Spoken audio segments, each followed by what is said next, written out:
அனைவருக்கும் வணக்கம். திருமணமான 15 நாளிலேயே மருமகளான ஜெயந்தியை புகுந்த வீட்டில் தலையில் தூக்கி வைத்து கொண்டாடினார்கள்.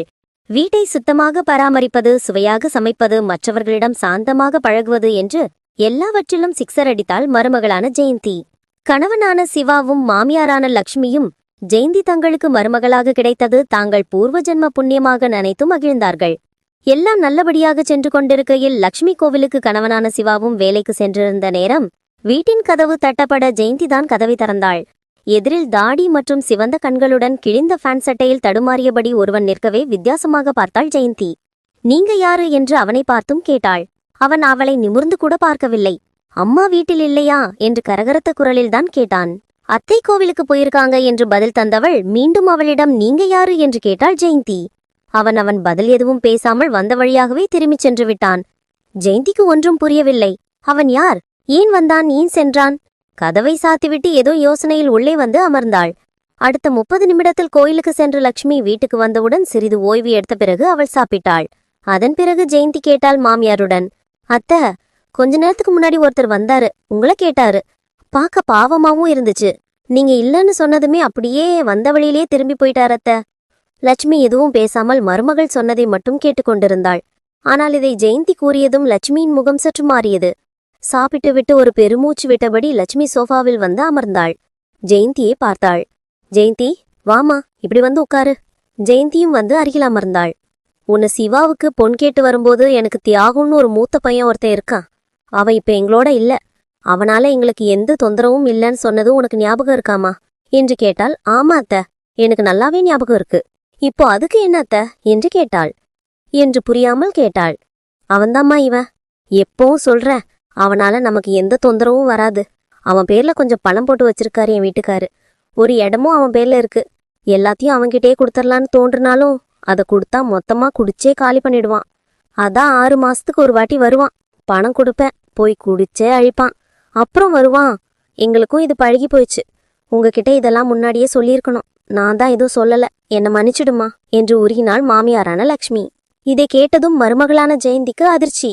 தனது மூத்தாரின் கேவலமான நிலையை கண்டு அல்ல, அவருடைய இந்த பரிதாபமான நிலையை கண்டு.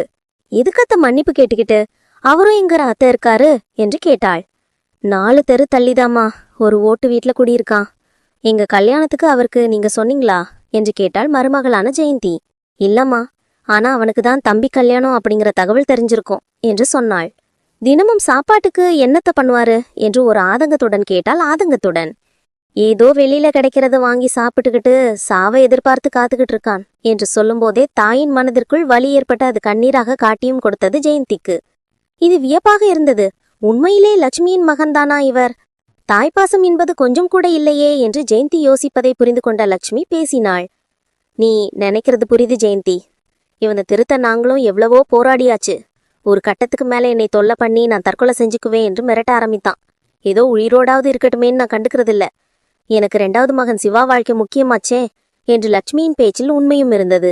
அன்று இரவு சிவாவும் தன் அண்ணனான தியாகுவை பற்றி தெளிவாக கூறினான். காலேஜில் ஒரு பொண்ணை தீவிரமாக லவ் பண்ணான்.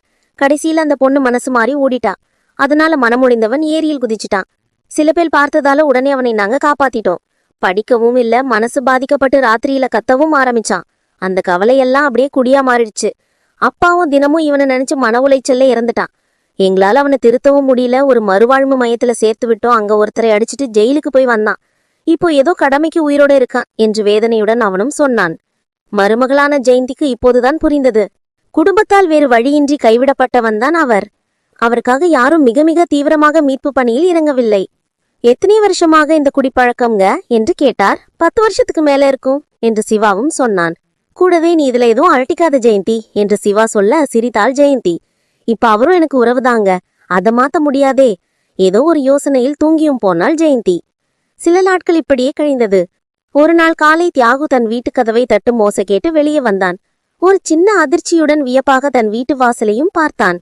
வாசல் பெருக்கி கோலமிட்டிருந்தது. படிக்கட்டில் ஒரு பிளாஸ்க் இருந்தது. இரவு குடித்த பிராந்தியின் போதை தலைவழியாக மாறியிருந்தது. பிளாஸ்கை திறந்தும் பார்த்தான்.